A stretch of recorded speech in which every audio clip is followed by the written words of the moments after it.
and gentlemen, welcome to the World Peace Forum special video conference, Post-Pandemic Era, China and the World, hosted by Tsinghua University. This is a truly special and important event. It is our great honor to have you in attendance from all over the world. Before we start, I'd like to remind our distinguished participants that please check your devices to see if you could hear and see us clearly. And please mute your microphone while not speaking. Thank you.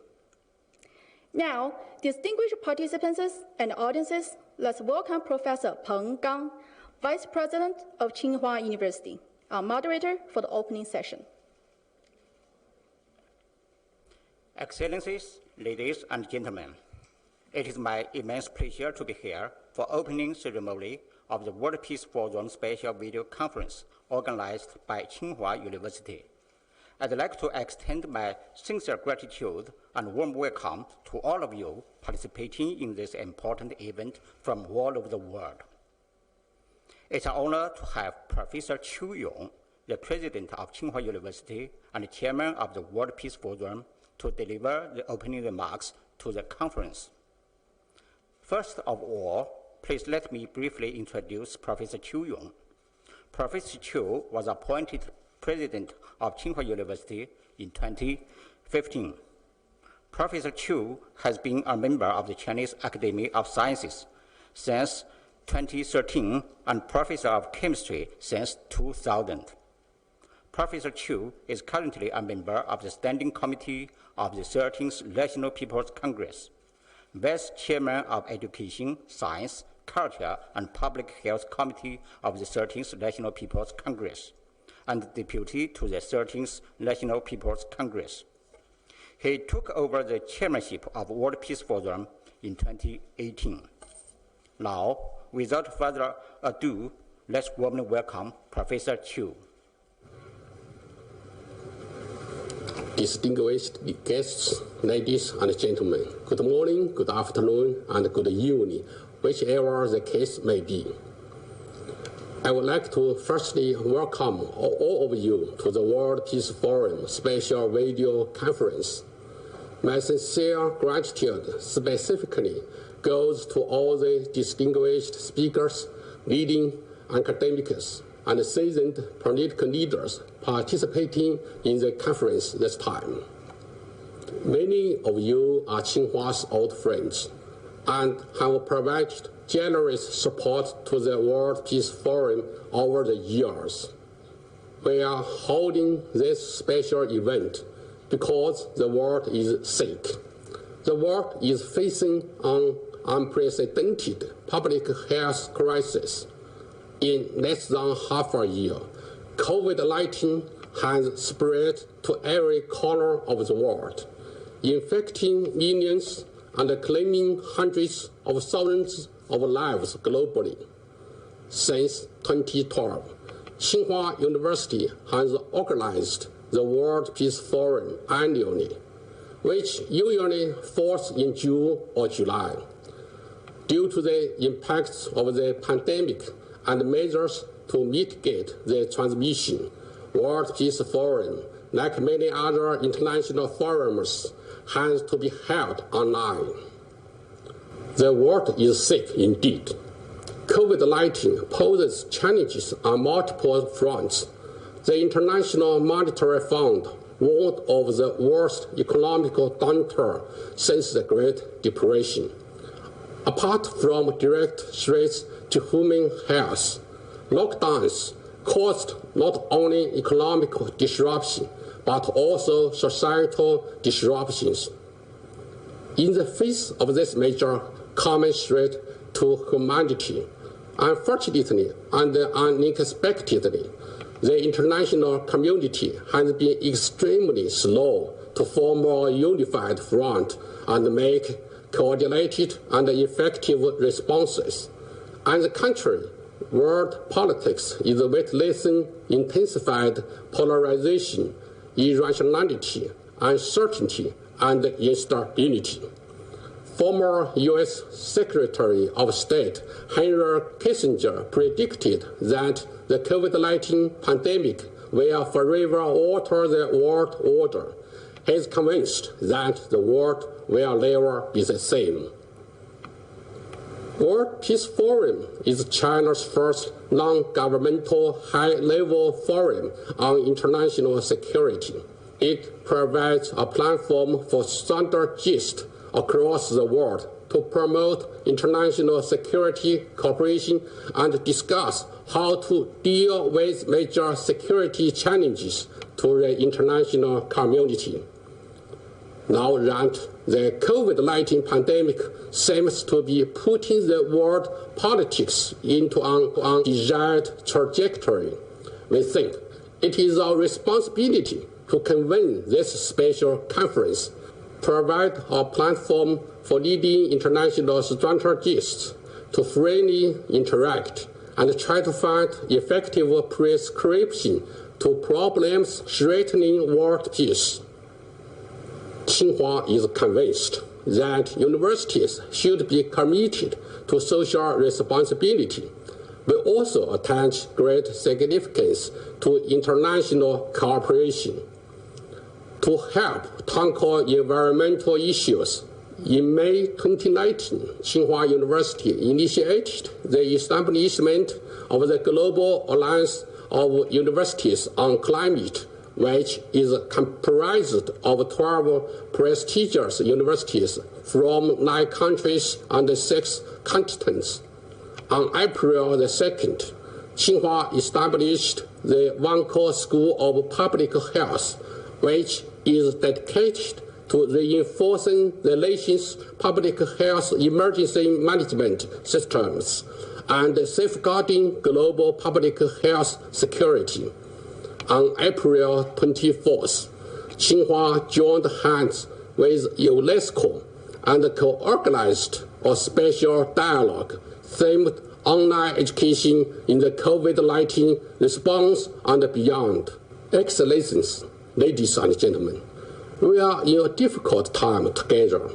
COVID-19 reflects that humankind is a community with a shared future. Coordinated international efforts are the only path to overcome the current crisis. 2020 has become a watershed of the world, which is becoming more complicated and more unpredictable. COVID-19 has taught us profound lessons that stability and peace are the solid foundation of growth and prosperity. It is the time for us to sit down and talk to each other. It is the time for us to do something to prevent disorder. As a platform on security issues, World Peace Forum would like to make its own contribution. We will observe openness and inclusiveness and encourage rational debates and constructive criticism. In the upcoming 4 panels, we look forward to distinguished speakers' invaluable ideas on how to generate a favorable environment and a common resolve to tackle the challenges. I wish the World Peace Forum full success in achieving its aims and ensuring a more peaceful and prosperous world. Finally, I hope all of you and your families stay safe and healthy. Thank you very much. Thank you very much, Professor Chu, for your intriguing opening remarks. This virtual event has officially launched. I wish the conference great success. Thank you, Vice President Peng Gang, for hosting the opening session. Before we proceed to the next session, I'd like to remind our distinguished moderators and speakers that, first, please check your devices to see if you could hear and see us clearly. Second, please mute your microphone while not speaking and turn it on before you need to speak. Third, please keep your speech to 10 to 15 minutes. The moderator will ring the bell to remind the speaker when there is 1 minute left. Thank you. Now, let's welcome Professor Li Li, Deputy Secretary General of the World Peace Forum, the moderator for our next session, World Order After the COVID-19 Crisis. Good evening from Beijing. Welcome to all. It's my great honor to chair this panel. Since recent years, we have witnessed many rapid changes in world politics. The unexpected COVID-19 pandemic seems to have pressed the fast-forward button of the transformation of the world order. Unfortunately, the trajectory so far is not so promising. Instead, it is depressing and worrisome. After the pandemic, what will the world look like? Will the world be more divided and deglobalized? How will the strategic competition evolve between great powers? What can we do and what should we do to ensure a peaceful and prosperous world? These are the questions we are going to explore in this panel. Today, we are highly honored to have four distinguished speakers join us. They are Professor Graham Allison in Boston, Professor Alexander Dinkin in Moscow, Professor Volker Perthes in Berlin, and Professor Yan Xuetong here in Beijing. Good day, professors. Thank you for being with us. Before we start, I would like to remind you that, please keep your speech within 12 minutes. Then we can have enough time for the Q&A session. Now, let's start with our first speaker, Professor Graham Allison. Professor Graham Allison is the Douglas Dillon Professor of Government at Harvard University, where he has taught for 5 decades. He was the founding dean of Harvard's John F. Kennedy School of Government. And until 2017, he served as director of its Belfer Center for Science and International Affairs. He also served as Assistant Secretary of Defense under President Clinton. Professor Allison's latest book, Destined for War, Can America and China Escape Thucydides' Trap?, is a national and international bestsellers. Good morning, Professor Allison. Thank you for joining us in the early morning of Boston. Yeah, now the floor is yours. Well, thank you so much for inviting me, and it's a great honor and pleasure to be with the World Peace Forum again. I'm happy to see so many faces, but I wish we could see each other in person, and I look forward to next year or years forward. This has been a fairly crazy time for all of us, but I commend the forum for going ahead this year with a Zoom version of it, and I look forward to the conversation. So anybody who's not slightly confused hasn't yet begun to understand the problem. So at least I understand that I'm slightly confused, but despite the confusion, I'll try briefly to say what I think is the likely impact of coronavirus on world order, and I would say, and disorder.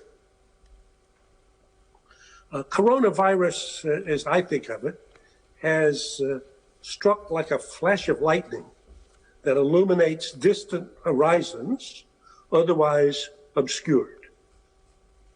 The impact of this pandemic, I think, highlights 3 central realities of world order or disorder. First, and most fundamentally, coronavirus magnifies the underlying structural reality that'll be the defining feature of world order and disorder for as far as any eye can see. In what we're coming to recognize as the great rivalry, a rising China is seriously threatening to displace a ruling U.S. from its accustomed position as a leader in every area of international affairs. So first, a great rivalry, a Thucydidean rivalry. Secondly, despite this inevitable and inescapable rivalry, coronavirus also provides a vivid reminder that each nation, China, the U.S., and every other nation, faces external threats it cannot defeat by itself acting alone. As American and Russian Cold Warriors learned painfully, neither nation could survive a nuclear war. So Ronald Reagan, for whom I also worked back in the 1980s, never tired of reminding his fellow citizens in his favorite bumper sticker, he would say, quote, "A nuclear war cannot be won and must therefore never be fought." So survival required both adversaries to constrain their competition. And that's true in the relationship between the U.S. and China in its great rivalry. Third, this deadly pathogen has condemned, in effect, the U.S. and China, despite whatever hostility, to work together, at least to the extent necessary to ensure each nation's survival and well-being. However unnatural and uncomfortable this is and will be, each must come to recognize the other as what I've called their insufferable but inseparable Siamese twin or conjoined twin. So with these coordinates, I think we can begin to navigate the fog of claims that are now swirling about. And I'm fairly skeptical about many of the radical claims that are made about how significant coronavirus will be in terms of, quote, world order. So contrary to assertions of many foreign policy establishmentarians that coronavirus means the end of international relations as we've known it for millennia, I think today's predictions of an end of history will be as misguided as prophecies about the end of history at the end of the Cold War.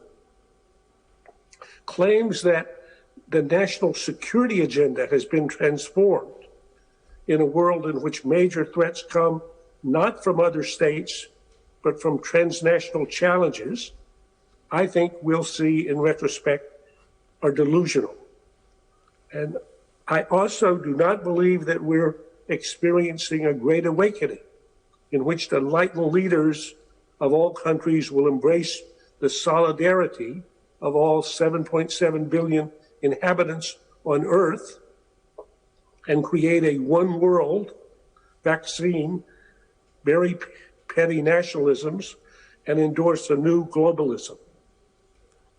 So for more realistic guidance about the future, I would say we should examine what each nation has done in responding to this pandemic. When facing immediate threats to survival, human beings respond, me and mine first.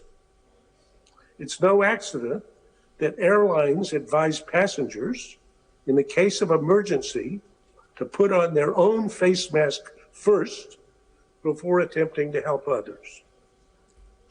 As long as states remain the primary units in international relations and heads of states remain dependent on the support from the citizens of their state for their job, President Trump will not be the only leader who puts his own nation first.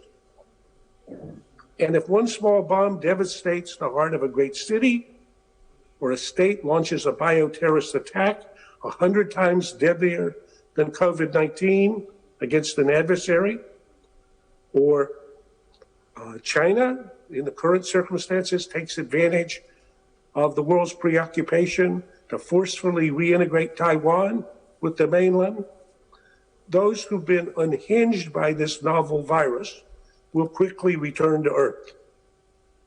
So geopolitically, I think actually coronavirus presents a preview of what I've written about as, quote, one crisis, two systems performance, displaying vividly each government's weaknesses and strengths. And there, I would say, after a bungling start, China's leaders' recognition of the magnitude of the threat and their decisive actions to defeat it, including quarantining a province of 60 million people, have produced very impressive results.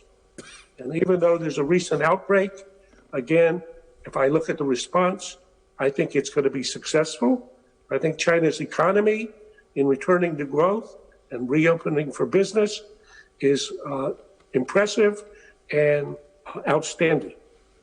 I'm sad to say, in contrast, America's performance to date, from the president to the departments and agencies to the states, even our industrial base, have been slow to deliver. As a result, the U.S. remains mired in this mess. Our economy has already suffered a sharper decline than at any point since the Great Depression. The current patchwork of reopening of the economy and the society is certain to be followed by waves of new infections, poisonous political recriminations. We've got a very nasty campaign that's already afoot and will run through November 3rd. I think it'll leave the U.S. entering 2021 with the GDP smaller than we had last year. The Chinese role in stepping up to help other states in need during the coronavirus crisis, which would be a role that the Americans would have played traditionally for the 70 years since World War II, has been impressive. I was very thrilled when the Patriots, the local football team, airplane arrived in Boston Airport with 1 million face masks from China. So China, I think, has taken advantage of this wisely and generously, and fortunately. And I'm ashamed that this has been China's role to play rather than America's traditional role. So the rivalry will continue. In fact, I think in the current race for a vaccine, we see simultaneously the benefits of cooperation and the inevitability of rivalry.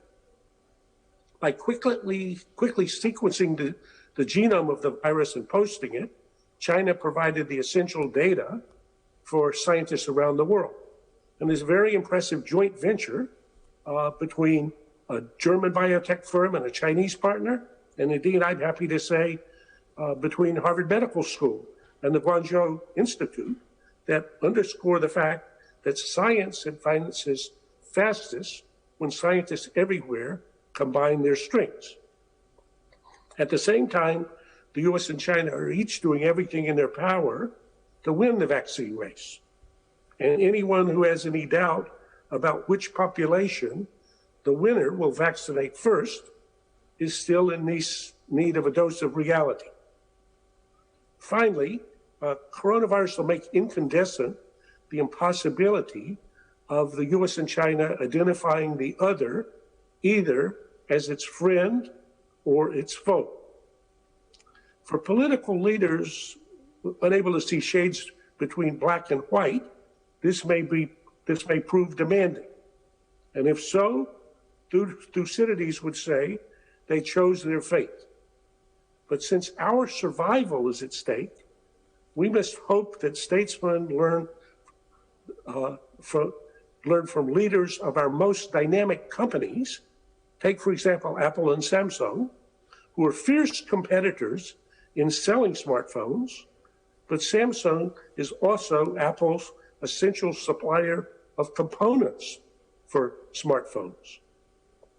Rivalry partnership, a term that emerged in China in the Sung dynasty, rivalry partnership, may sound complicated, but life is complicated. So I hope we can get our minds around a complicated, difficult, challenging rivalry going forward but one in which we understand that we have shared interests as well as competing interests, and that we have to manage the two in order to survive. So thank you. Yes, thank you so much, Professor Allison. Thank you for sharing with us your insightful thoughts. Due to the limited time, I will not make any comment after each remarks. Now let's directly move to Professor Dinkin in Moscow. Professor Alexander Dinkin is the president of Primakov National Research Institute of World Economy and International Relations. He is an academician of Russian Academy of Sciences. He's a member of the RAS board and a member of the Russian Foreign Ministers Expert Council. In 1998 to 1999, Professor Dinkin served as economic advisor to the chairman of the government of the Russian Federation. Good afternoon, Professor Dinkin. Thank you for joining us. Now I leave the floor to you. Good afternoon. It's a big pleasure to be today with you in Beijing in this new form through the Zoom. And I'm first time participated in the World Peace Forum, but I have heard a lot about this important event, so it's my great pleasure to be today with you. Let me start with mentioning some asymmetries which were disclosed by the pandemic. I guess that these asymmetries, there's structural change happens in the domain of international relations, global economy, technology, and social issues. In the peacetime, they could stretch out for the whole decade of 20s. Currently, I believe that the time is very much compressed. In the international relations, the key event is a speedy degradation of U.S.-China relations. I believe that emerging of this structural asymmetry were already visible 5 years ago when I firstly published an article about this option. But those times, 5 years ago, we believed that only 25% of the probability could be connected with this scenario. And important that those observations were made before the 45th president of United States entering the White House. The worst outcome of the this so-called bipolar disorder of the world order today is evident for many observers. However, there arises a new question mark. Is the point of no return to form a cooperative or at least normal type of bilateral relations between the United States and China is already behind? I would not be in a hurry with a positive answer, so I'll try to make some arguments. In 2017, before the corona crisis, China changed both rhetoric and policy. The claims for global technological and economic leadership became more evident. Simultaneously, in the United States, Mr. Trump started to implement Make America Great narrative. And this narrative began to express itself by protectionism, by abolishing founding strategic stability treaties, by U.S. withdrawals from plenty of trade, climate, humanitarian international agreements and organizations. It seems to me that there is some, let's say, cognitive dissonance when, from one hand, the United States proclaimed the rules-based order, but instead of order, we are facing an attempt to pull back to the unipolarity, the current polycentric world architecture. To me, it seems something like geostrategic Darwin. Natural and most visible outcome of this conflict is a trend towards this new bipolarity, which I mentioned before, the bipolarity of the 21st century. What are the sources of the current US-China decoupling? I believe that China did not have enough patience for next 5 to 10 years. China didn't have time to create its own geographical sphere of technological dominance. 5G networks operating on a full scale only in China itself and in the Republic of Korea. Ideas about two technological ecosystems, Chinese and American, are still in the air. Realizing that, Beijing immediately pulled back and tried to diminish tensions. Agreement about decreasing the trade restrictions, which were implemented in February this year, include 198 points. Among them, 105 obligation starts with the warning China shall, 88 with warning parties shall, and only just 5 with United States shall. So if switched to the sportcaster's language, account is 21-1 in White House favor. Chinese financial market was open since April 1st. American companies received the rights for credit card acquiring in China. Court for intellectual property rights violation is making decisions in favor of foreign companies. And the trade balance became much more balanced because Chinese export to United States fall in the first quarter of this year by 26%, and US to China just by 1.3%. So it looks like the parties are going to find some new equilibrium. However, the White House response was completely asymmetric and hostile. US's strategic approach towards China, which were published on May 20, consists of 61 pages of charges and claims. What are the reasonable explanations of this very clear political asymmetry? Let me explore some of them. Chinese intention is to win some extra time by switching to the mode business as usual.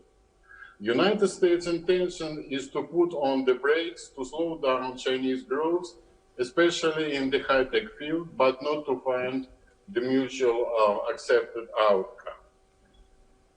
If this assessment is correct, that would definitely damage the post-corona recovery for both countries as well as for the global economy.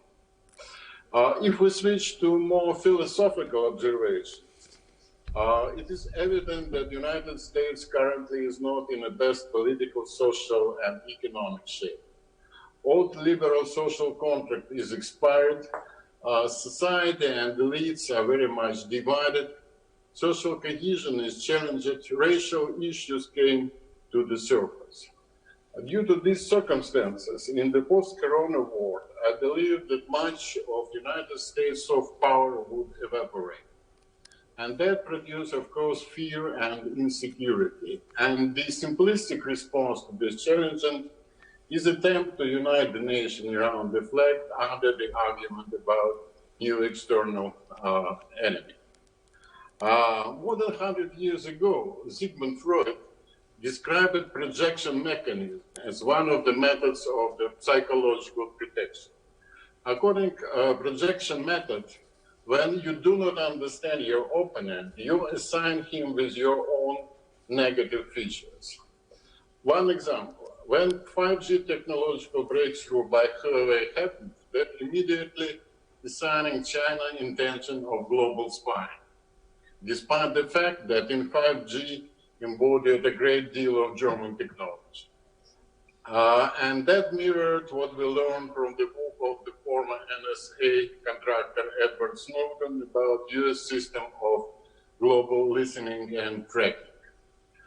Of course, this asymmetry is dangerous feature of the new post-corona world order. Maybe China today became less attractive for the foreign direct investment due to the labor cost growth. and inevitable shortening of the supply chain. But nevertheless, China remains very much attractive as a huge market. So if Mr. Trump not eager to give up this market to USA competitor, then therefore suppose should be some adjustment. So I believe that today is too premature to conclude that Washington's hostile policy toward Beijing became the constant future of the whole 20s. So let me say about searching for the new world order design. Currently, the leading centers of power have no clear view of desirable world order. Such concepts as Make America Great Again or One Belt, One Road have focused mainly on the national interest. It seems that all the leading players, and Russia including, seek to defend their own interests, yet avoid playing a responsible global role. Maybe post-COVID world would have some features of no poles, as Professor Richard Hart pointed many years ago. I guess that Russia is able to offer this design because it's perfectly well accepted the variety of existing national, political, and social models. In Moscow, there is no demand for a common denominator.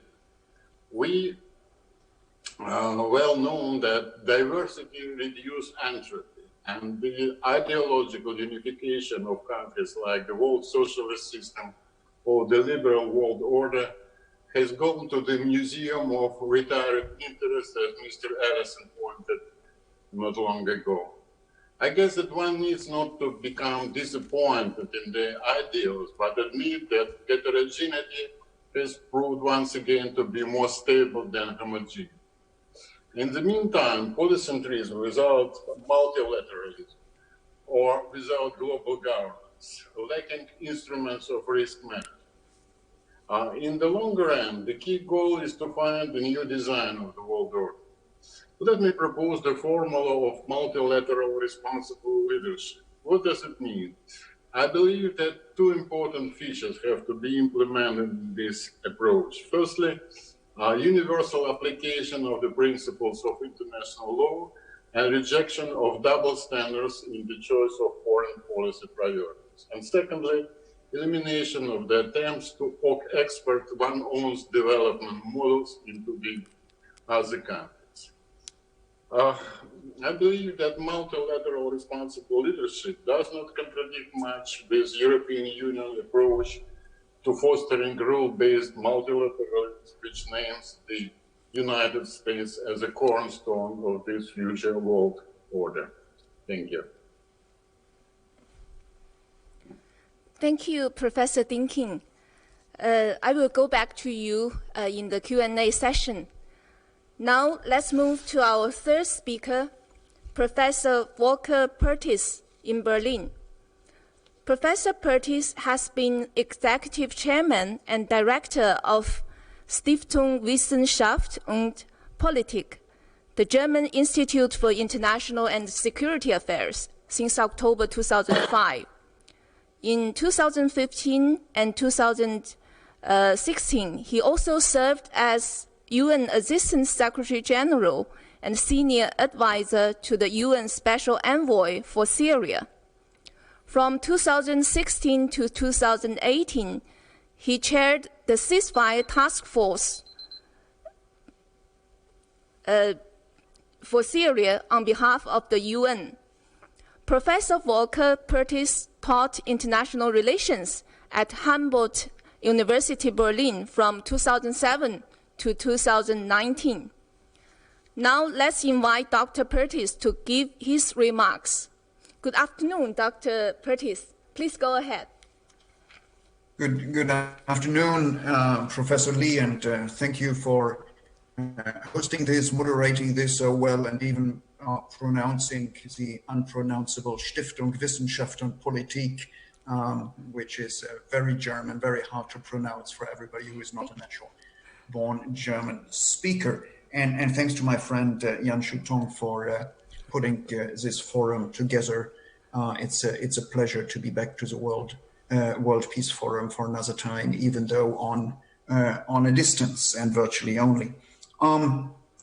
Speaking about the pandemic and world order, I would generally agree with so many commentators who have said in one way or other that the pandemic is more an accelerator of things than a revolutionary force. It would be an accelerator or a multiplier of international dynamics and trends, and I would add of strong-held beliefs by many people and commentators. It also exposes both weaknesses and relative strengths of international organizations and states in a way that we haven't been used to exposing these weaknesses and strengths in the past. It's a lightning flash in a way that Graham spoke about. This said, I think the relevant question is not just whether it's a multiplier, but it's the old dialectic question when quantity would turn into quality, or differently put, when an acceleration of things doesn't just lead to more of the same or more of the same in less time, but it actually changes the quality or the nature of things, such as more inequality leading to state failure and probably armed conflict in some states, or more rivalry, to stick to what my both colleagues have said, more rivalry leading to some form of Cold War. Now, let's not make a secret of the fact that the international order has been in crisis even before the pandemic, basically because the normative basis of what I like to call a rules-based international order has come under pressure before. That goes to international law, which hasn't been respected by many actors, international humanitarian law not respected in civil wars, and because international organizations and treaties and other institutions have been weakened, be that through the withdrawal of the United States from some important organizations and treaties, or be that through the lack of respect to international treaties, to arms control treaties, UN Convention for the Law of the Seas, or what have you, even by other great powers, including Russia and China. Now, the pandemic has neither created that nor reversed this trend, but it has exposed the deficiency of our current international order and the wants of global cooperation. I think I would like to mention three aspects which have partly been touched upon by my two co-speakers here. The first, clearly, is geopolitics. In a publication which my institute published earlier this year, we called the US-China strategic rivalry the new lead paradigm of international politics. That doesn't mean that everything is about the rivalry, but that this paradigm is the main framework through which many dynamics in the world are seen by the most important actors. Now, the pandemic has not changed this paradigm. Rather, I would say some aspects of that rivalry have been exposed more clearly, and some may have come more into the fore than what I would have expected 4 months ago. For example, I think that the ideological dimension of that rivalry between the United States and China has become stronger in the last couple of months. We now see that China is using the pandemic, as it were, to promote its own state model in the world and to tell the rest of the world that deficiencies in democratic countries are more or less the nature of democratic countries. The United States is likely and has already begun to increase its efforts to decouple China and wants its allies, particularly Europe, of course, to fall in line. And I do think that the risk of that rivalry turning into a Cold War is stronger than it ever was. Only that, I mean, beware of historical analogies, that this Cold War will not be the same as the old Cold War. I suppose it would be less global because you have powerful players now. Think of Europe, think of India, think of others who would not want to align on one side or with one side or the other. The impact on international cooperation is evident already. The political blockade of the UN Security Council in many instances is likely to continue without a US-China and also, I would say, US-Russian understanding. International organizations are likely to become more polarized or weakened if the US policy of exit from these institutions is not reversed through the presidential elections in November this year. It is possible, I think, and probably Yan Shutong wants to say something on that matter, that China will use the void which the United States leaves and be more active in the United Nations, for example, even assume more executive positions in the United Nations. But the stronger buy-in of China into the UN will not lead to a strengthening of the world organization. At best, sort of it has a neutral effect. Probably it will rather weaken it because the organization may become more polarized than it already is. And probably these outcomes, a weakening of the UN system, other international organizations, would lead to more regional cooperation, including in security affairs. We are frequently asked as analysts whether the pandemic would geopolitically lead to some countries being winners and some countries being losers. I think so far we are all losers, but of course some lose relatively less than others do. And it's too early to say, of course, but it seems now that China, the European Union, Japan will prove relatively resilient in face of the crises, and that the US may recover quicker than others do, whereas many of the emerging economies have been weakened, which also means that a major positive effect of the globalization of the last decades is threatened and undermined. That brings me to my second point, deglobalization, global governance. Again, we have to say that anti-globalist sentiments have been with us before the pandemic and have had quite some effect on domestic politics in some of our countries. Now, the pandemic, I think, will certainly lead to a sectoral deglobalization, but I would say only a sectoral deglobalization, mainly for three reasons which are interconnected. A, we will see, and we're already seeing, a restructuring or a shortening of supply chains. B, we see a new emphasis on resilience and autonomy or strategic autonomy in many countries, including my own and the European Union. And we are seeing a redefinition of what a critical infrastructure or a critical good is. This said, the pandemic also underscores, as both of my co-speakers have said, the need for greater global cooperation, and be it only on scientific data, on global public health, and other essential elements of international health and well-being.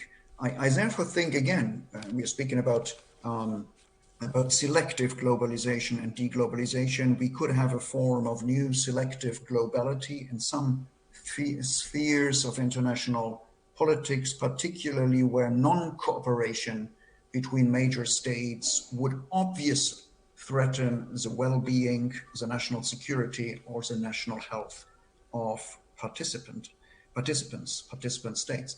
I think it's healthy that we do have a debate internationally on a new global health structure. I think it's very interesting and quite promising that we have a debate about vaccines being a global public good. That's new, and I think it's a good thing. Since we know from history that international actors always tend to prepare for the crisis that is just behind them, as generals always prepare for the wars they have just lost or for the battles they just have lost, I'm rather confident that international actors, be that in the G7 or more importantly in the G20, will find ways to improve the global public health system and be better prepared for the next crisis of this kind, which needs cooperation, of course, as Graham has underlined, but I'm more skeptical that progress in this field of global health cooperation will be translated, or that we would be able to translate it to other policy fields, such as a general sustainability agenda or international security issues like arms control and conflict settlement. Again, I think here we will see more regional approaches, not necessarily regional solutions, but more regional efforts for security arrangements. That is neither a good thing nor a bad thing in itself. It may actually lead to more fragmentation of the international security order, but it could also make some regional actors, think of East Africa, for example, take on more responsibility for their own security and regional security. There are interesting, not only academic questions coming up here, whether regional security arrangements would lead to some form of regionalized international law in the South China Sea, for example, which I think is a certain risk, but may well happen. Let me close with a final point, which I think I would call stress from the units or stress from the socioeconomic situation in individual countries. The pandemic is certainly likely to accentuate or to sharpen inequalities, both within countries and between nations. And particularly if, as I assumed, China and the European Union will prove rather resilient, Japan too, the US will recover rather quickly in probably 2021, but emerging economies and poorer countries will be hit hard both by the pandemic and by the global recession. Then we will see that some poorer states, or probably more than some poorer states, particularly in Africa, will see social unrest, which could easily be transformed into political unrest, lead to armed conflict, to forced displacements, new refugee flows, and thereby create a lot of stress for the entire system. Given the great power polarization, which we see particularly in the Security Council, and the lack of funds for international organizations, I have little hope that the international community would be able to deal with these conflicts better than they did with conflicts in Syria, for example, or in Libya. As always, there are some positive signs which people like ourselves, who also advise policymakers, I think would like to build upon, like the general support we had in the Security Council the other day for the renewal of the MINUSMA mission in Mali to fight terrorism in Mali, and the international, or the coalition for the Sahel, which is basically a regional affair between Sahel states and European states. Bottom line, and to close, we will have more demand and less supply for global cooperation and governance. We see some light with regard to a multilateral agenda on global health. We have seen that implemented in that global response to COVID-19 donor conference, which was organized in May from Brussels, or the agreement both of the G7 and the G20 on debt relief to poorer countries. I see much less light on general conflict resolution, Security Council cooperation, great power cooperation, and I see a huge task for those countries who will prove more resilient than others. Thank you very much. Thank you, Professor Pertis. Thank you very much. Now let's invite Professor Yan Xuetong to make his comment. Professor Yan Xuetong is a distinguished professor of Tsinghua University and an academician of Russia Academy of Science. His latest book, Leadership and the Rise of Great Powers, has attracted significant interest worldwide. Professor Yan, now the floor is yours. Okay, thank you, Professor Lee. And first, I want to express my sincere gratefulness to Professor Graham, Alexander, and Volker. Thank all of those three to accept our invitation to participate in us.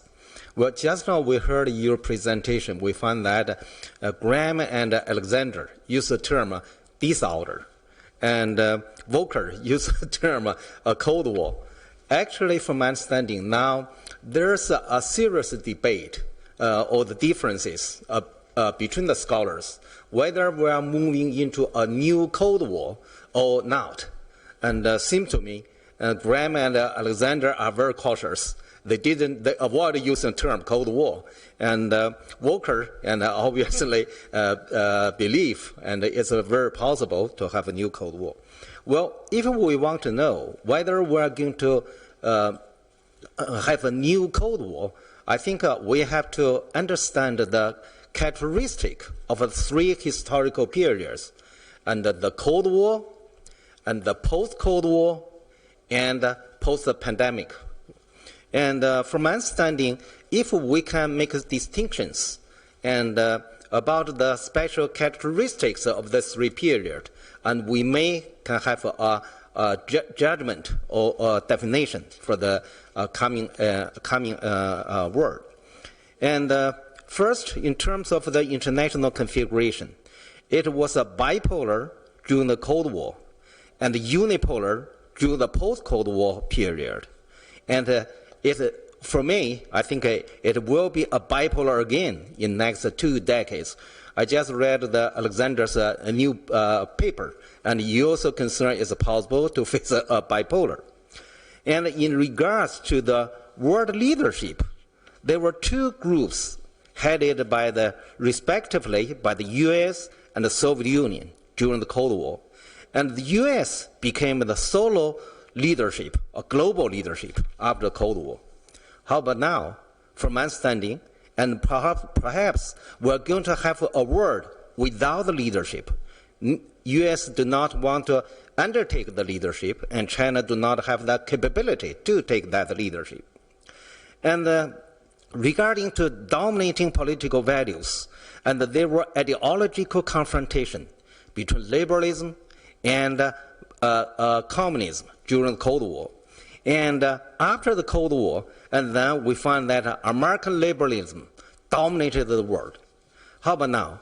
And from my understanding, now many ideologies compete for the world global influence, and such as the populism, liberalism, authoritarianism, socialism, nationalism, protectionism, new globalism.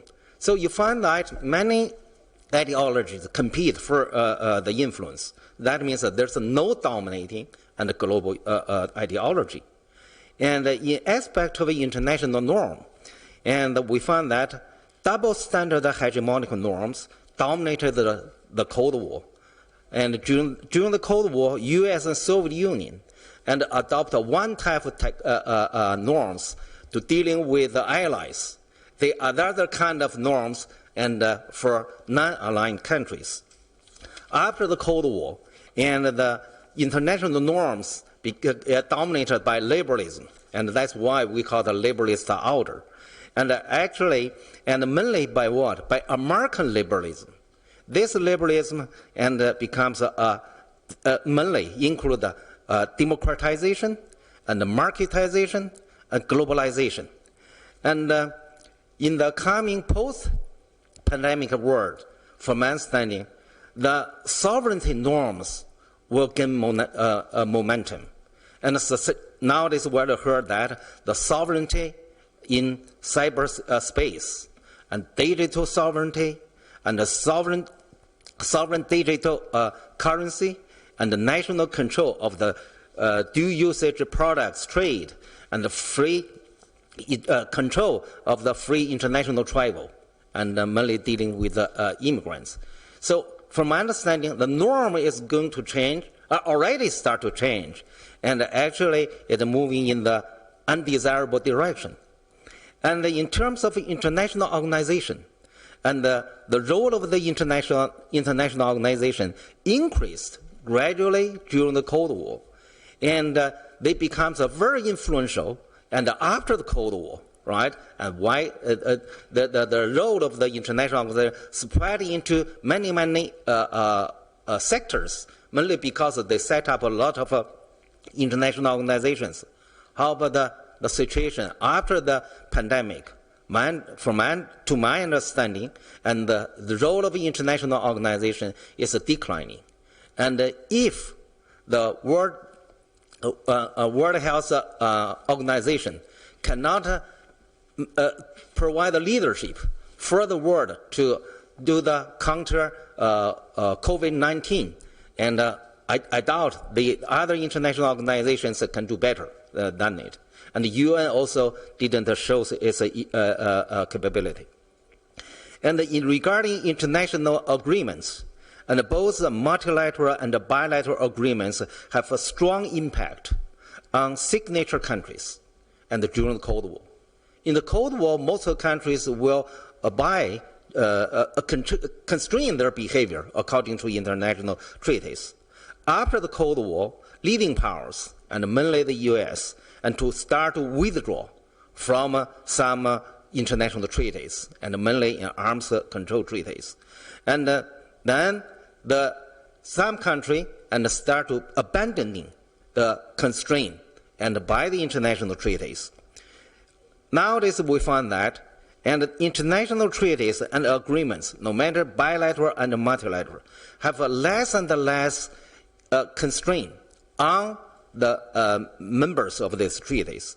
So in the future, I think international treaties or agreements will be witnessed a lot of or suffer a lot of violations.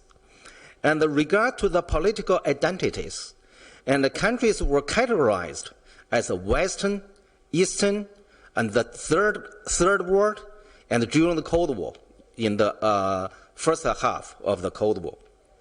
And in the second half of the Cold War, and the identity like developed and the developing, and used for two groups, two kinds of countries. And nowadays we move into the digital age, and people becomes reluctant to use the traditional identity for these countries. So from my understanding, and it's very possible, we are going to categorize countries into three groups: two superpowers, the highly digitalized countries, and the low digitalized countries, or low connected countries. In the aspect of the major powers' military strategy, during the Cold War, proxy war was the most popular, right?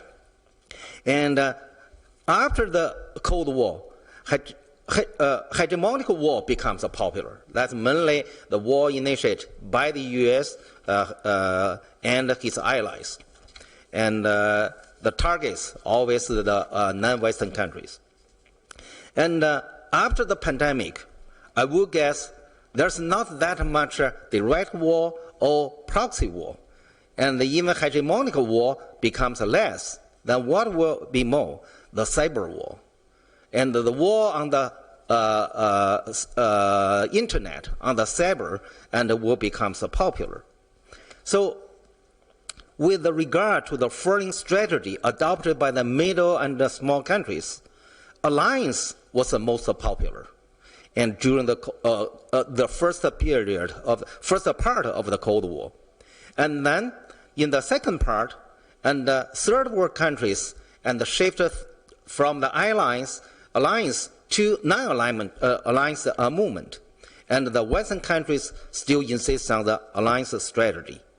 After the Cold War, and then we find that both the Western country and the developing countries and insist on respectively on alliance and non-alliance movement. And how about now? And we find that the hedging strategy becomes very attractive to most of the secondary states or the small states, and including Germany, France, UK, Japan. These major powers, they start to adopt the hedging strategy. So hedging strategy will become popular and in the post-pandemic period. The last characteristic of these three periods I compared is the change in the non-Western countries. I mean, the regime change in non-Western countries. During the Cold War, and the regime change in non-Western countries are mainly through coups and or civil wars. And after the Cold War, and this regime change mainly resulted from the color revolution. How about now? Or how about the future? And it seemed to me, and the leadership in non-Western countries becomes more durable rather than before. So in the future, I don't know what's a major factor, what a main approach for the change of the non-Western countries regime. But if the leadership becomes longer, perhaps the leader's health becomes an important factor. And finally, I would write up my points. And according to the above differences in the 10 characteristics of the 3 periods, the Cold War, the post-Cold War, and the post-pandemic world, I would like to name the coming world order as an order of bad faith, mainly because the lack of international leadership or global leadership. So because we are not going to have a global leadership at least in the next decade, 10 years. So from my understanding, I do agree with Graham and Alexander. There's very possibly we have a disorder, but I'm still pessimistic about about the future. I'm still optimistic about the future, is that it's possible for us to avoid a new Cold War. Thank you. Thank you, Professor Yan. I think each of the 4 speakers have managed their time perfectly. So now I think we have about 20 minutes for the Q&A session. If the other distinguished participants in the Zoom, if you have questions for the speakers, please use you can click the raise your hand button in the Zoom, okay? Right now I don't think anybody in the Zoom have questions. So actually I think our staff has already collected many questions, and most of them are from the media. In the first round, I would like to give each speaker a question.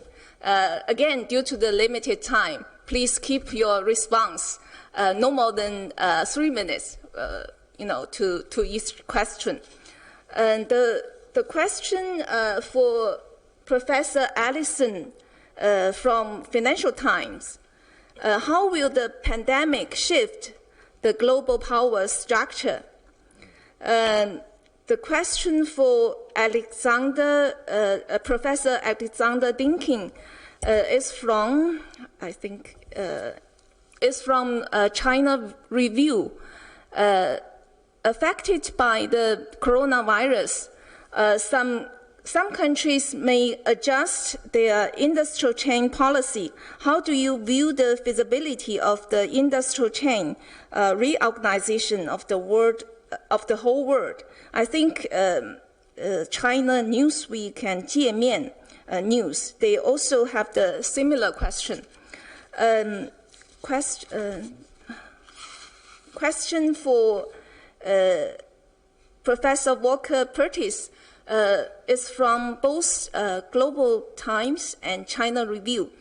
The international community is aware of the lack of global leadership. How do Germany and the EU think the international order should be rebuilt? And there's a question for Professor Yan from South China Morning Post. Where should China like to be in the post-coronavirus world order, and why? So then first let's go back to Professor Graham Allison, about the global power structure, the shift of the global power structure. Please, sir.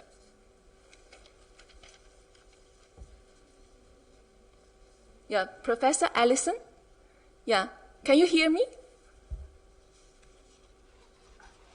Excuse me, but I have lost the audio, so I cannot understand the questions. I apologize. I don't know what happened to the Zoom system.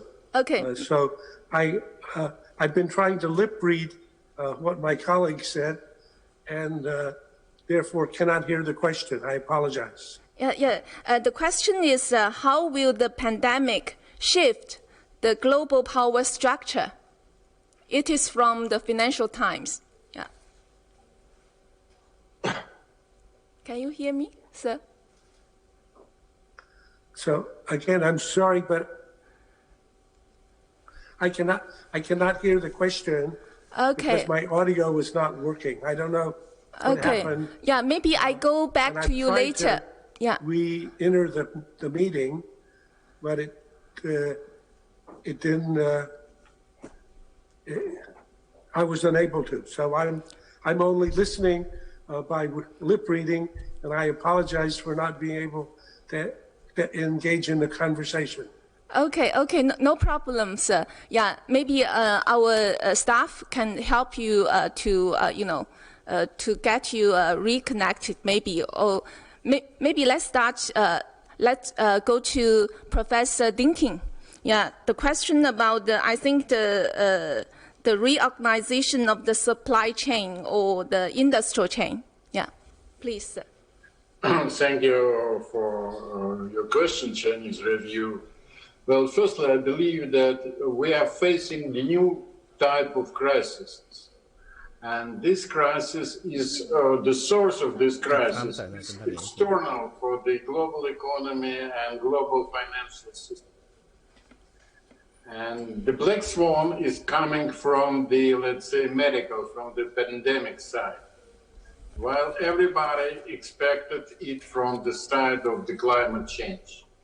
So in a way, they were a bit misleading, mainly by the media, the source of these external shocks. I believe for the future, the countries have to be prepared for these external shocks. Either they came from the pandemics, next pandemics, climate change, migration, I don't know, regional military conflict, and so on. But this type of crisis is that what we are going to face in front of us. And this is inevitably create a stimulus for each country concentrated the critical production, the critical infrastructure inside its borders. So I believe the shortening of the supply chains would be inevitable. I also believe that the deglobalization would touch upon, let's say, tangible goods. But in terms of intangible goods, in terms of digital platforms, information economy, I do not expect the diminishing of the scope of globalization. The nature of the globalization, I guess, would be changing. So something like that is my answer. Yeah, thank you. Thank you, Professor Dinking. Now, Professor Pertis, about I think the Germany and the EU's role in the rebuilding of the or shaping of the new world order. Yeah, Professor Pertis, please.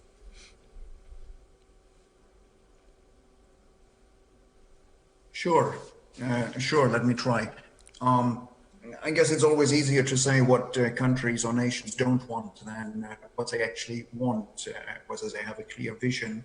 And of course, we have pluralist societies, and the European Union is quite a pluralist union, so different countries and leaders may expose somewhat differentiated vision. But it is quite clear for the entire European Union that we don't want to be caught in a rivalry, a bipolar rivalry that would force us, the Europeans, to de-link or decouple with one of the two parties.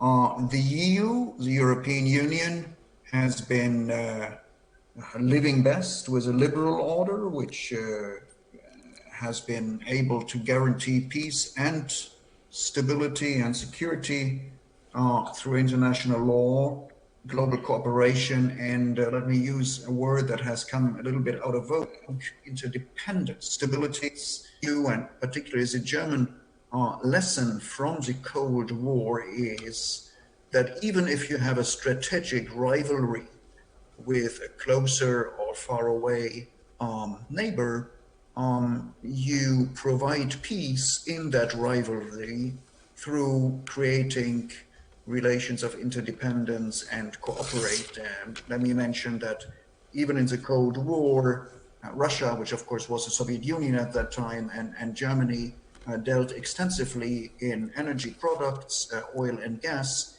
and I would assume, I would hold that that has contributed to keeping the peace in Europe by creating mutual interests.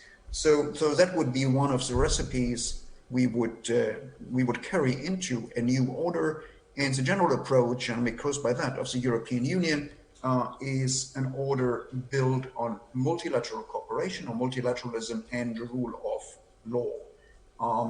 We would prefer liberal systems. We have liberal systems in our own countries, but we know that it's not our task to impose or enforce liberal ways of living on others. But what is important is that everybody sticks to the rules which we agree upon together.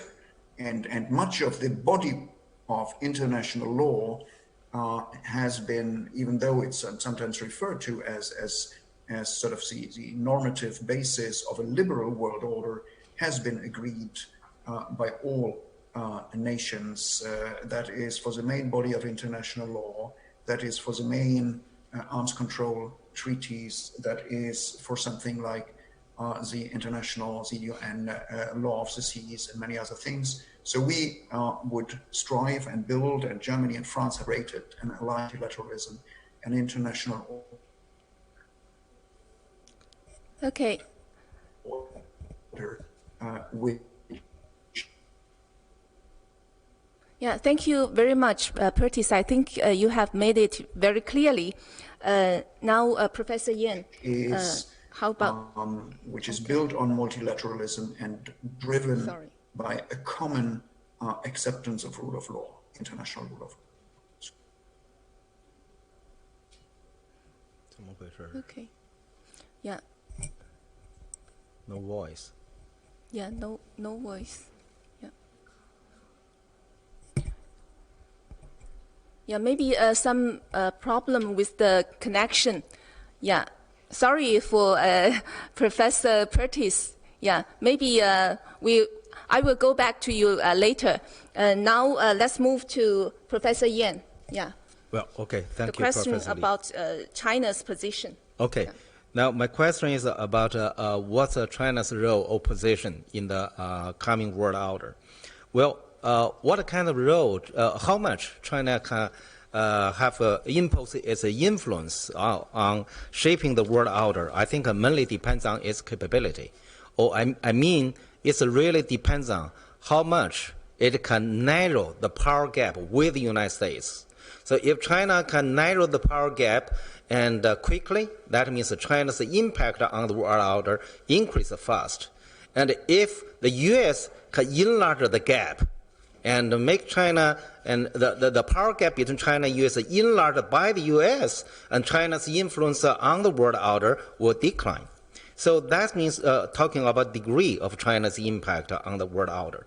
In regarding the direction of China's impact on the world order, I think that really depends on China's policy toward the United States. And currently, just like Walker said that, and he noted that the ideological conflicts between China and the U.S. Is increasing. But from my personal understanding, this is mainly provoked by the United States. And the U.S. try to provoke ideological confrontation with China, so make the competition between China and the U.S. the same, like that between the U.S. and the Soviet Union. But actually, I think China should be wise enough try to avoid this kind of ideological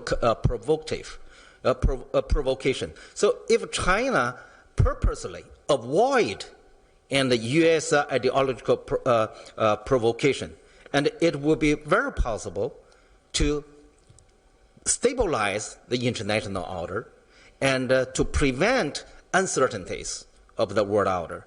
So from my understanding, And that really depends on how China responds to Americans' ideological provocation.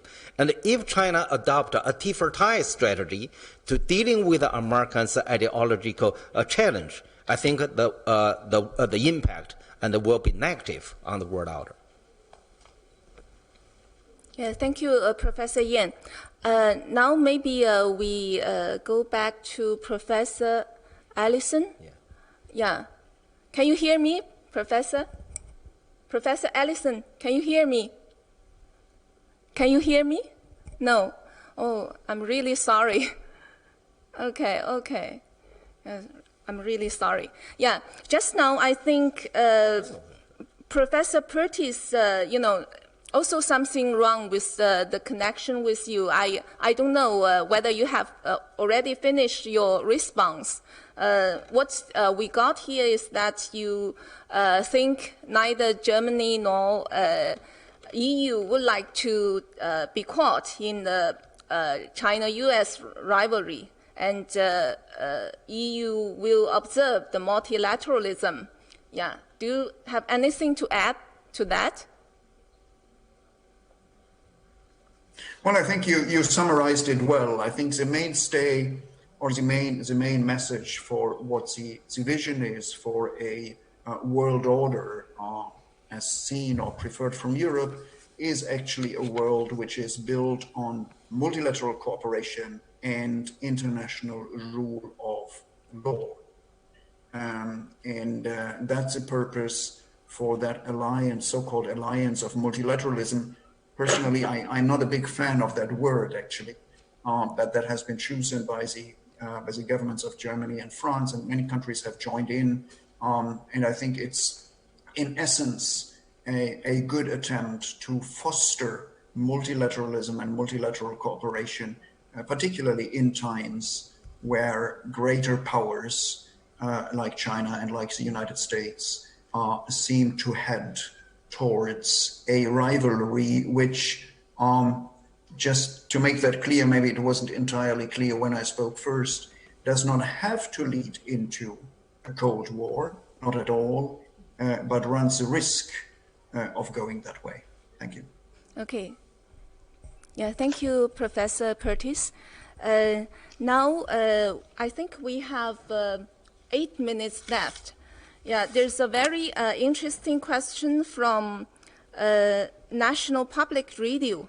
It's for all the panel speakers. The question is, what are the fundamental shifts in the world order after COVID-19?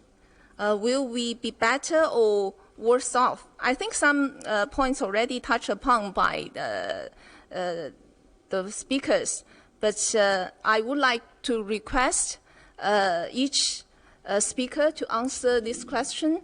I think 2 minutes for each one. Yeah. Maybe let's start from Professor Dinking. Well, I believe that we have very few reasons to believe that the world order after the corona crisis would be better than we have it before. And I guess all speakers agreed that the trend is a bit dangerous. We are moving to new bipolarity with a good prospect of the new Cold War.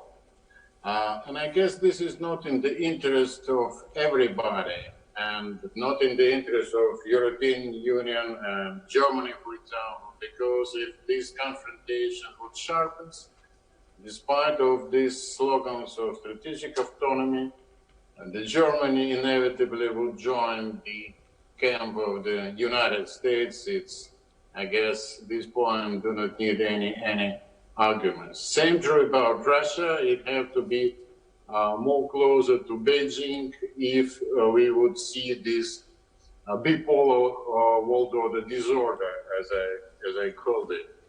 But at the same time, I like very much the Professor Yang comments that China have to be patient and not to respond to the claims of Washington. Because, you know, all these claims, it reminds me old-style critics of the former Soviet Union. You know, after, let's say, 40 years of cooperation with China, United States recognized that there are Communist Party in China. It sounds a bit strange. It's a bit Orwell, a bit Sigmund Freud attitude, as I pointed out. So I guess that Mr. Putin's idea about having G5 summit, summit of the constant members of the Security Council, which is currently is not clear if it's going to happen, if it would be the General Assembly of United Nations in September. But this is a good idea to put some brakes on these trends towards polarization. So I guess there would be no winners on this, let's say, track towards depolarization. Thank you, Professor Dinking. Professor Yan, maybe your turn. Okay. Well, I got by email a question. Good. If you would like me to make a short answer. Good. Yeah, please. Good, great. Yeah, welcome back, Professor Allison. Yeah, please, go ahead. Again, apologies. I don't know how this could have happened. This is the first time I've had this, but it says here, the email says the question is, how will the pandemic likely affect the global power structure? Yes. Yeah. And there, briefly, I would say that the pandemic's impact on each national economy is the first place to start. And if, as a consequence of the pandemic, China's handling of it manages to return China, as it has now, to a path of growth in 2020 and 2021 and beyond, and if, as a consequence of the American mishandling of it, the U.S. economy continues to either decline, as it did very sharply in the last quarter, or to stagnate, as it may do after, then the impact of that on each nation's GDP will be fundamental. And each nation's GDP is the substructure of its international power. So it's conceivable that this will look a lot like what happened in the financial crisis and Great Recession of 2007 and 2008, when the financial crisis and then Great Recession in the U.S. saw the U.S. GDP decline in 2008. China managed to be one of the few countries in the world not to have a year of negative growth. And the gap in the growth between China and the U.S. in the decade after was the period in which the Chinese economy, measured by PPP, actually overtook the U.S. economy. So I would say that's the fundamental structural point from my point of view. Okay. Thank you, Professor Allison. I think we only have 2 minutes left. Yeah. I think, 1 minute for Professor Yan and 1 minute for Professor Pertis about the question, on the question about what are the fundamental shifts in the world order after COVID-19? Okay, I will be very brief to save time for a worker. And I think the life after the pandemic cannot be as good, as free as the before it, but it is much better than during the Cold War. That means there will be less free travel in the world, and there will be less global management, global governance. So that means the negative impact of globalization may still have a strong impact on the world. Okay, Professor Pertis. Okay, I will try to do in a minute or less also. The short answer is bullet points only. I don't think there will be fundamental shifts, but there will be accents to developments which we are already see. We will have more attention, whether we like it or not, but states will have to pay more attention to the socioeconomic basis of living together, like including questions of inequality, inequality, imbalances in nations, and of course, health. And here I remain rather optimistic. We will have more countries in the world, a growing number of countries in the world, who wish neither to align with the United States nor with China. My friend Yang Shizhong called that hedging. It's part of it, yes, but it's not the only thing that happens. We will have a huge demand for multilateral cooperation because the crises in the world are such that they demand multilateral solutions, multilateral cooperation, and whether the world will be better or less good than before, I think we should not ignore that it depends on what we make out of the world. It's not only a question of structures, it's also a question of leadership, of actors, and we are all responsible for the people who lead us. Yeah, thank you. Maybe 1 minute for Professor Allison. Do you have any remark on this question? No. Yeah. Anyway, yeah. Thank you so much. You know, we have to wrap up on time. Thanks again to our 4 distinguished speakers for sharing with us their invaluable thoughts and observations on the post-pandemic world order. Thank you all. Thank you very much, Professor Lee, for moderating such an intriguing discussion. Before we proceed to the next session, I'd like to remind our distinguished moderators and speakers again that first, please check your devices to see if you could hear and see us clearly. Second, please mute your microphone when not speaking and turn it on before you need to speak. Third, which is very important, please keep your speech to 10 to 15 minutes. The moderator will ring the bell to remind the speaker when there is 1 minute left. Thank you. Now, ladies and gentlemen, let's welcome Professor Liang Zheng, Vice President of the Institute for AI International Governance at Tsinghua University. Our moderator for the second panel, Artificial Intelligence in the Post-Pandemic Era. Dear, good evening. Welcome to this panel.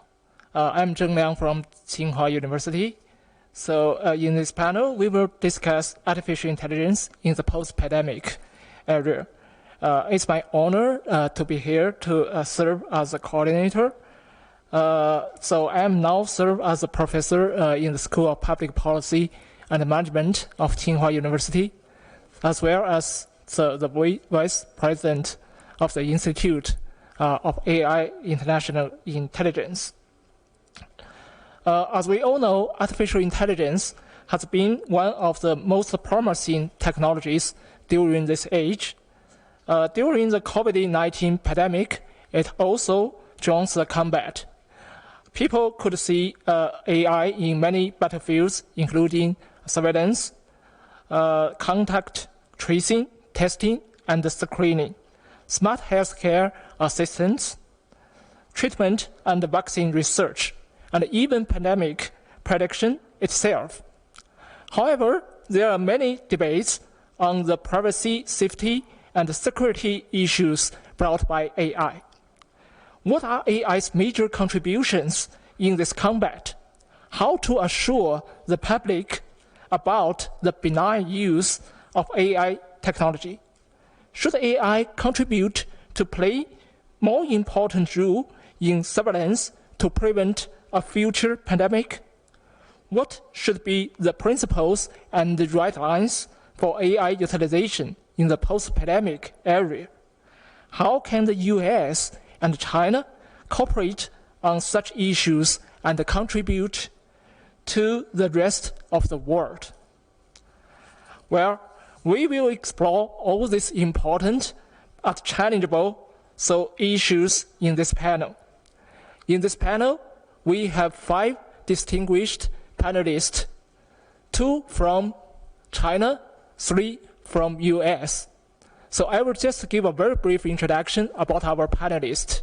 So Professor Ciolan from Tsinghua University now serves as a professor at the School of Public Policy and Management. as well as the Dean of Schwarzman College. Professor Stuart Russell, the Professor of Computer Science and the Chair Professor in Engineering, University of California, Berkeley, USA.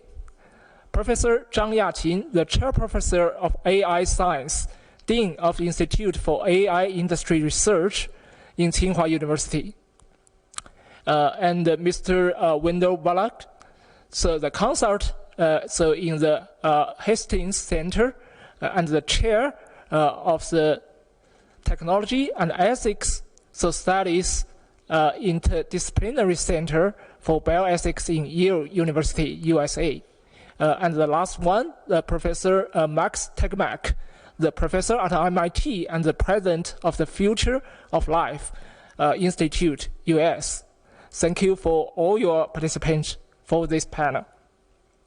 Every panelist will have 10 minutes to give the presentation.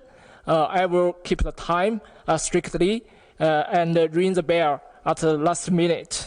So thank you for your cooperation. So now let's welcome our first speaker, so Professor Ciolan.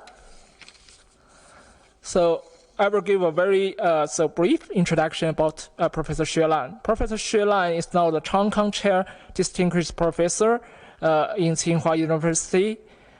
He is a well-known scholar with a world reputation on science, technology policy, crisis management, as well as global governance. Except his serving, so in China, he also serves as adjunct professor at Carnegie Mellon University and a non-resident senior fellow of Brookings Institute. He's also a member of National Committee for Strategic Consultant and the Comprehensive Review of China, as well as the Professional Committee of New Generation AI Governors, and the co-chair of the Leadership Council of the UN Sustainable Development Solution Network. Now let's welcome Professor Ciolan to give the presentation. Welcome. Thank you. Thanks very much for the nice introduction. Many thanks for inviting me to this important event. I've learned so much from the wisdom of the previous panels. I'm sure that I'll learn more from this one. I think in order to talk about AI after pandemics, I think it's important to reflect what we've learned from our experience in fighting with the virus. I think the first one is that our human society faces many new common challenges or risks. Many actually are external to our human society, such as the COVID-19. In fact, in many cases, these risks are sort of one step ahead of the human progress. So I think when we are faced with this challenge, the political and economic difference among different countries becomes much less important. The second thing is that to address this challenge and threats, we need to cooperate with one another instead of fighting with one another. No country can achieve peace and security as long as one single country is not safe. So I think that's the kind of lessons that hopefully we've already learned from this experience. Now let me talk about AI in the fight with the pandemics. First of all, I think the context is really important. We know that in the fight with the pandemic, many countries have used AI extensively in their fight with COVID-19. For example, in tracing the infected individuals, in identifying those who are in close contact with the infected individuals.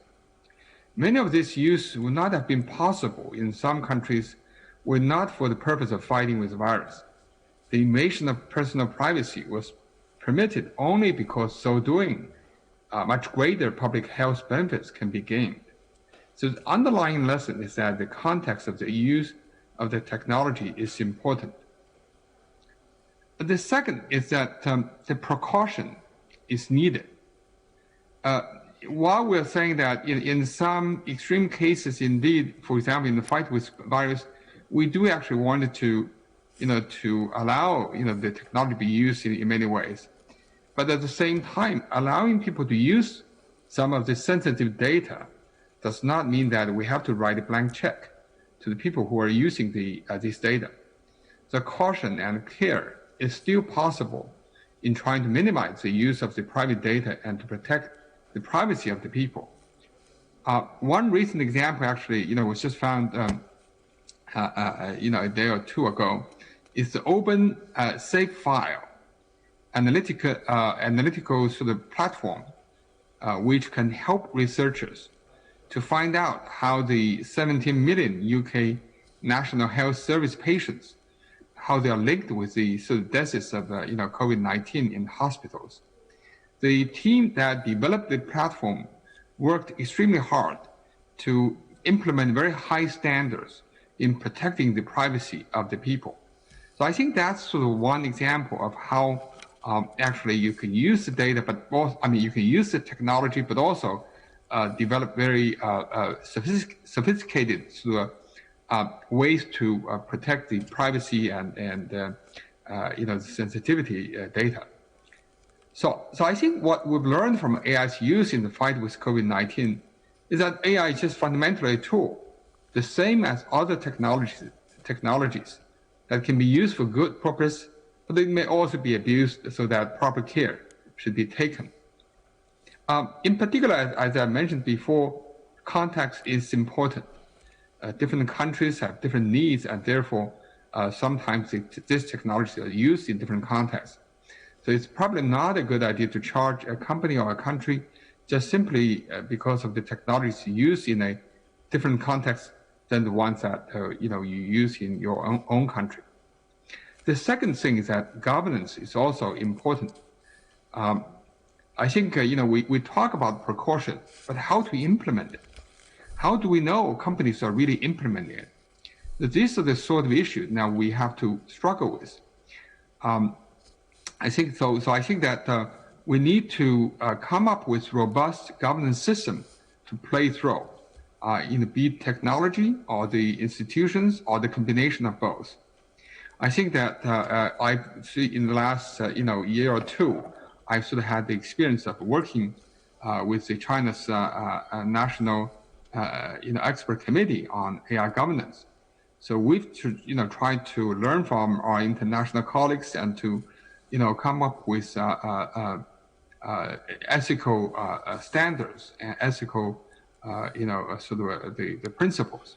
I think those principles are providing a first cut on what companies and practitioners can follow.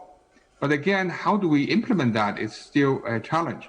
Now we know there are many companies are now developing their own sort of ethical standards within the company and having their ethical committees to review their practices. So I think that's sort of a good trend that hopefully that can become an industrial sort of standards. So we are now working with some of these companies and hopefully that we can push that further.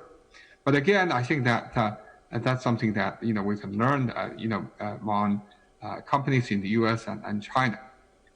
And finally, let me come back to the issue what we've learned. I think, as I mentioned, it's so important for us to collaborate. I think U.S.-China's AI on the AI side, I think that we can use 3 C's. The first C is cooperation.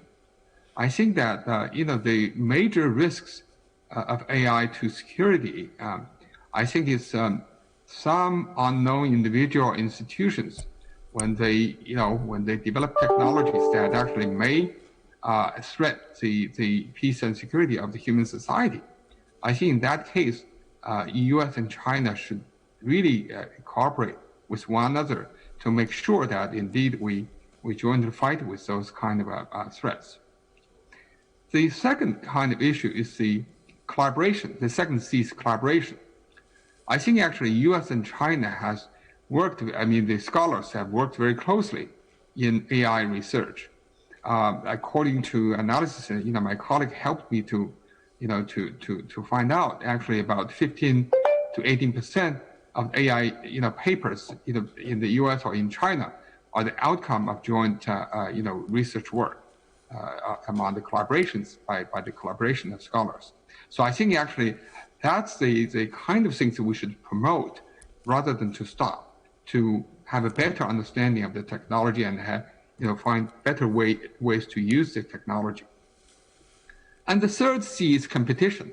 So to let the companies to compete in the market to see how you actually, who can come up with better products and services instead of having government to block the innovation. So I think that's the last thing we want to do. So I think cooperation, collaboration, and competition, and that's the things we should promote in AI's use and application in U.S. and China. Thank you. Thank you so much, Professor Ciolan. So you keep the time so strictly. Thank you so much. So our next speaker will be Professor Stuart Russell from the University of California at Berkeley. So Professor Russell is a world well-known scholar in these areas. He is the director of the Center for Human Compatible AI. His book, Artificial Intelligence, A Modern Approach, is the standard text in AI. It has been translated into 14 languages in the world and is used in over 1,400 universities, so in more than 100 countries. His research covers a wide range of topics in artificial intelligence, including machine learning, so real-time decision making, knowledge representations, and so on. So Professor Russell also works for the United Nations, developing a new global monitoring system for the nuclear test ban trend. His current concerns include the threat of autonomous weapons and the long-term future of artificial intelligence and its relation to humanity. The latter topic is the subject of his new book, Human Compatible AI and the Problem of Control. Now let's welcome Professor Russell to give the presentation. Thank you. Thank you very much. I'd like to begin by thanking the organizers for the opportunity to speak at this very important moment in history. So as the introduction noted, I work on artificial intelligence. I also have some familiarity with medicine as a faculty member in neurosurgery. And by working on the nuclear test ban treaty, I have learned something about global monitoring and global cooperation. My current focus is on safe, beneficial coexistence between humans and increasingly powerful AI systems, which will also turn out to be relevant. So to begin with, I'm often asked, can AI solve the COVID crisis for us? In a word, no. It's mostly biology, medicine, public health, public policy. AI can help with the early detection of epidemics by fusing information from many sources to see patterns that no one doctor can easily perceive. There's a movement underway now to develop a global monitoring system for infectious diseases, not unlike the global monitoring system for nuclear explosions. I think this is quite feasible, but keep in mind that the nuclear monitoring system took about a decade to build, and every subsequent improvement has to go through years of committee meetings before it's approved. I hope we can streamline things a bit. AI can also help with decision-making, when and where to impose quarantines, whom to test, when and what to reopen, and how to adjust the process on the fly. I'm currently starting work on this, building what we call vertically integrated probability models that can absorb both individual location and health data and aggregated regional data to refine predictive models and create optimal and flexible mitigation and reopening plans. To really help in the current crisis, however, we in AI should have started 10 years ago. Even if the core technical problems can be solved in a few months, it takes years more to validate the results, establish confidence, gain agreement from governments, and put the systems in place. So the next question is, why didn't we do it 10 years ago? I think there are two reasons for this. First, the broad AI community is very focused on cool toys and making money. And the concern about AI for good is actually quite recent. Second, there's always a sense that really bad things can't happen because the grown-ups will take care of it. So we have to grow up and learn this lesson, that the cost of prevention is far lower than the cost of failure to prevent. For this epidemic, probably 10,000 times lower. As just one example, the IMF estimates that each day of delay in finding a vaccine costs the world $10 billion. It's common sense to have these preventive measures. It's why we have smoke detectors and fire extinguishers. The epidemiologists have been warning us for years that this was coming, and we ignored them. So post-COVID, I hope that we can have rational discussions about the major risks we face and how to prevent them, not just pandemics, but also climate change, nuclear war, and even asteroid collisions. Clearly, and this is a trite observation, I think, but nonetheless true, we are in this together. And if I could ask for one change for the better, and keeping in mind the pessimism of the wise and experienced speakers in the previous panel, it would be a return to a belief in the value of international cooperation. There seems to be an epidemic of insanity infecting various parts of the world right now that views any international agreement as a restriction of national sovereignty. Now, that seems to me like demanding the right to drive on both sides of the road. If we did that, we would all have more vehicular sovereignty, but the roads would be unusable and everybody would be worse off.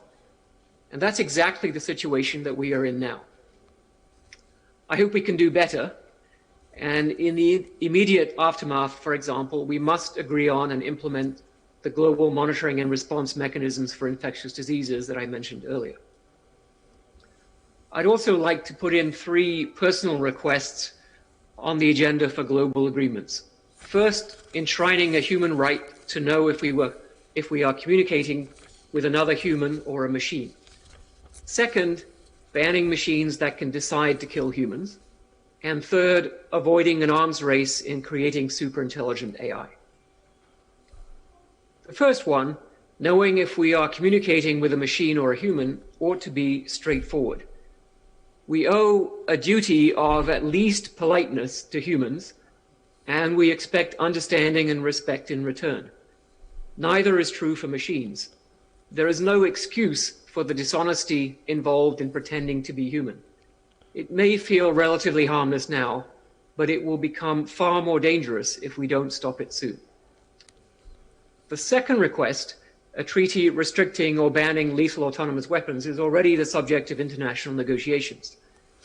The principal reason for a ban is that lethal autonomous weapons, by removing human supervision of individual attacks, will inevitably become scalable weapons of mass destruction. They will be cheaper, more effective, more selective, and easier to proliferate than nuclear weapons. The third request, to avoid an arms race in creating superintelligent AI, is an essential component in preventing long-term risks. There is broad agreement on the likelihood that within this century, AI systems will exceed human capabilities in general intelligence. So how do we retain control forever over AI systems that will eventually become more powerful than us?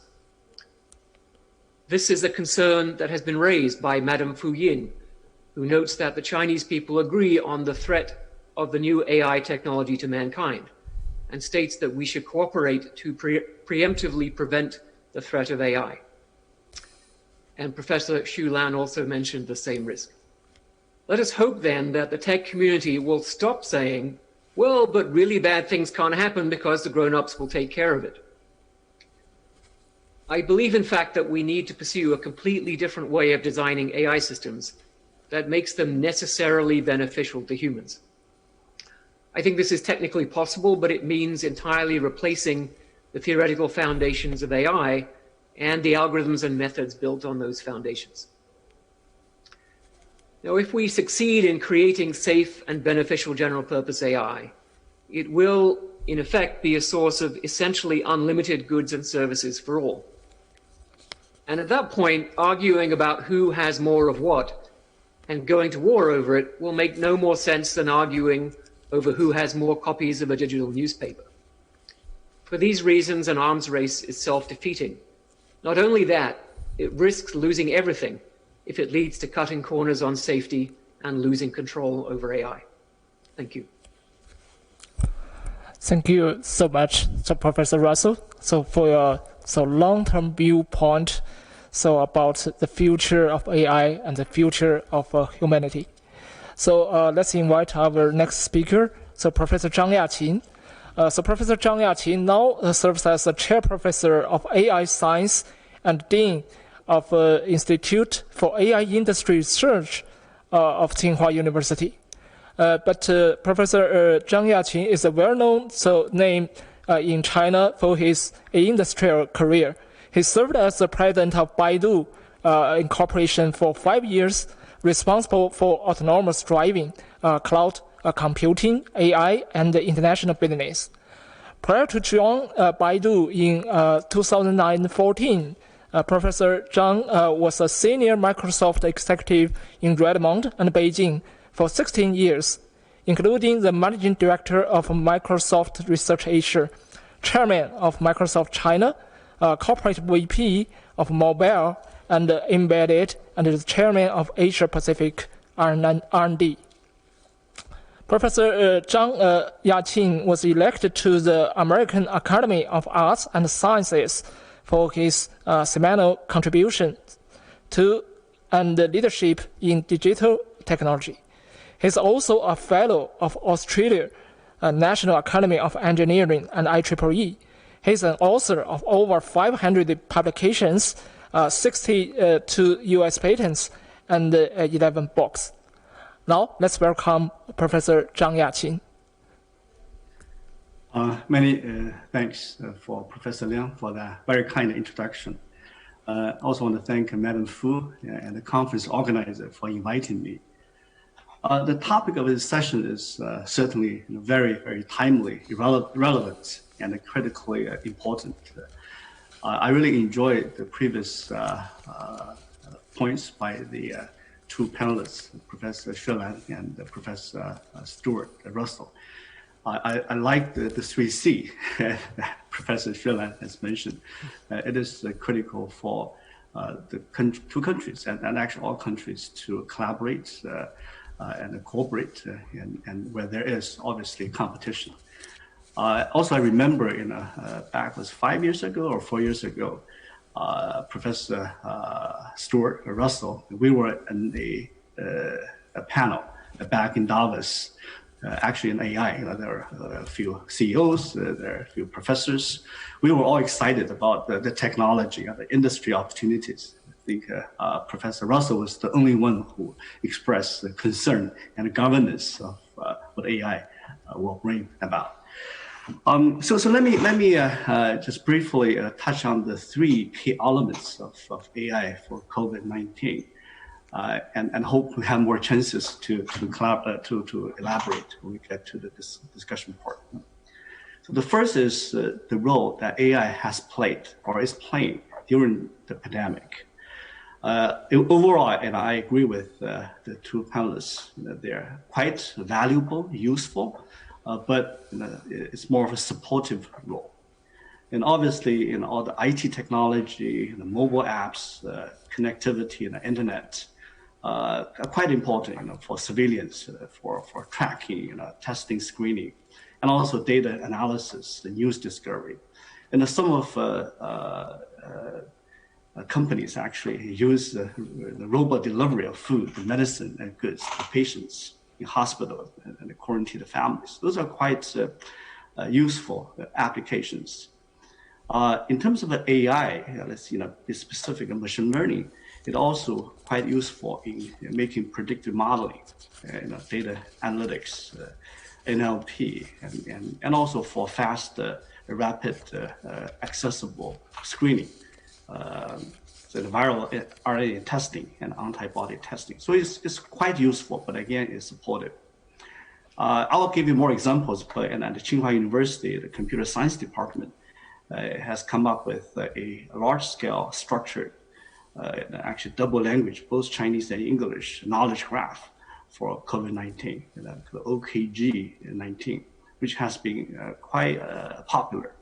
And also, a company I used to work for, Baidu, has developed this channel for updates, alerts, stats, and the fight for misinformation. In fact, when I look at the status in the U.S., I still go to that channel. In the U.S. here, you have a lot of different information.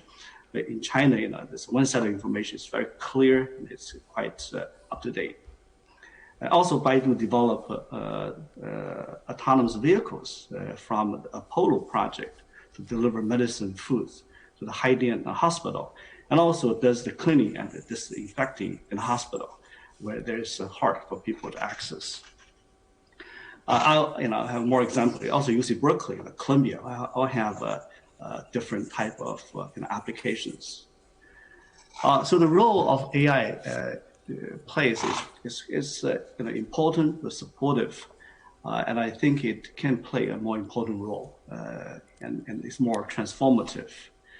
For example, in the contact surface with more of biosensors, non-invasive microchips, wearables, that you can actually have a much early detection and alerts, and also making predictions. And more importantly, in the drug discovery, and obviously there's three different waves of drug discovery. The first is really to identify the existing drugs, to establish some level of defense, find something that is more effective rather than remdesivir. Obviously there are a lot of different molecules you have to screen, to select. So it's probably in the 10 to the power of 30. That's that kind of scale. So AI will help to accelerate this screening and sifting. The second wave is really to build antibody drugs and therapy to neutralize the pandemic. That will take a longer time, but obviously AI machine learning tool will help accelerate. And eventually, of course, the vaccine in large quantity with affordability and accessibility. So let me spend a couple of minutes to talk about the privacy and the governance issue. And again, I always look at the compromise and the balances. There's the data versus the life-threatening and the situation. And I agree with the Professor Ciolan and Professor Russell that there's a context. There's some basic rules that we have to define. And so let me look at this from a few different avenues. First, of course, I'm a technologist. So what are the technologies to protect the data and the privacy? And in the last few years, there are quite a number of new technologies coming into market applications. For example, homomorphic encryption. You can do a lot of manipulation and doing a lot of analytics on the encrypted data in the black box, without actually taking data out of the box. And there's a differential in privacy developed by Microsoft. You don't have to convey the individual's the identity, and they can still be able to convey the attributes, the properties, and the information, all collected information about a certain group of people or even individual, but you don't have to disclose that identity. Secured multi-party computing. You can doing data sharing, computation, and without actually moving data around. There trusted hardware environment from ARM, the trusted zone, SGX by Intel, and also edge computing with 5G. You actually can do the inference decision on the edge of the device without moving data back to the data centers. So a lot of new technologies that is going to help with the data protection and the privacy and the security. The second, of course, is policy and compliance. Its technologies are always tools, useful, but have to be enforced. And actually, I'm very glad to see in the last few years, the governments of the world begin to pay a lot more attention. In the GDPR from the European Union, in the U.S., the California Consumer Privacy Act, and actually in the city of San Francisco, face recognition in public place is being banned. And in China, of course, Security and Privacy Act, the ownership, data sovereignty, data center location, all the things are being just developed in the last few years to enforce the privacy and the security. Company, same thing. And Professor Ciolan talked about 3 C's. I have a 4 C's here. And in fact, it's always important to share data, but you need to have a certain set of principles.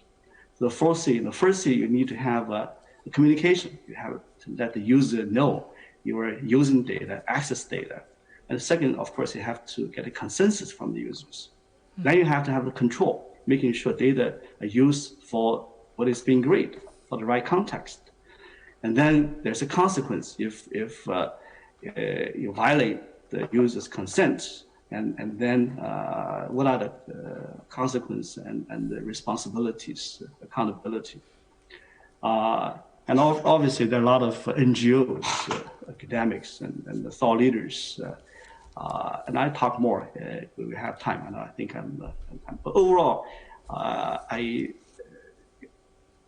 very optimistic on what AI can do. We need to be vigilant, and we need to be realistic.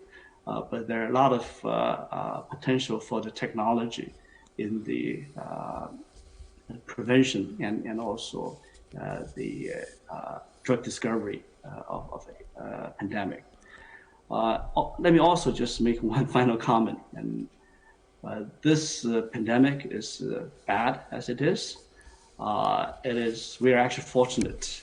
It is, it's preventable, I believe. It is also as deadly as some of other virus, the pathogen.